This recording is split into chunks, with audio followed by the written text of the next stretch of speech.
we are shifting over to the NFL, where players, they're dumping the milkshakes, they are dumping the fried chicken, they are going on a diet. This was once unthinkable, but Kevin Clark, he reports on this very important trend, and you've been exploring this. Now, let's talk about who are the players? Like, what positions are these guys that we're talking about? I mean, they were weighing in at like 300 pounds in some cases. In some cases more. Basically, it's a lot of defenders, defensive linemen, defensive ends, defensive tackles, and linebackers. Right. There were people who, basically since the invention of the NFL in the 20s, were just sort of eating steaks and milkshakes and just getting up to 300 or more in some cases. And now, for the first time, they're realizing that maybe bigger is not better.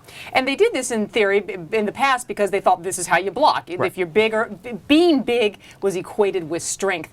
But football's now becoming more of a passing game. Right. Basically, the theory was you wanted to clog up the field. You wanted to be huge. And Gilbert Brown, who is the art in our story, was, I think, 360 pounds at one point. And his job was basically to just bring on blockers. Now, the game has changed. It's more aerial. You need to be able to run around. A linebacker who used to be 280 would now have to be 240 because you need to catch up with those running backs who are now catching passes instead of hitting you right in the face. I'm curious, how do NFL players who've been so accustomed again to like steak and milkshakes every night, how are they actually going about the dieting? I mean, what's their plan? You know, it's funny. It's actually, there's a lot of dead weight to cut, so to speak.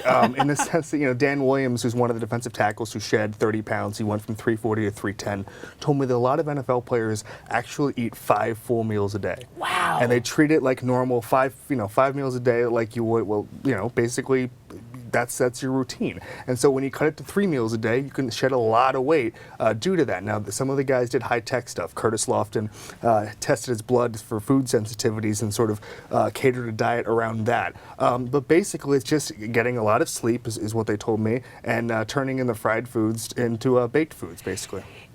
Probably good for some of the collegiate players who come in who are a lot slimmer, now coming into the game. I wonder, what are the risks of this? If you have a defense that's like, become too svelte?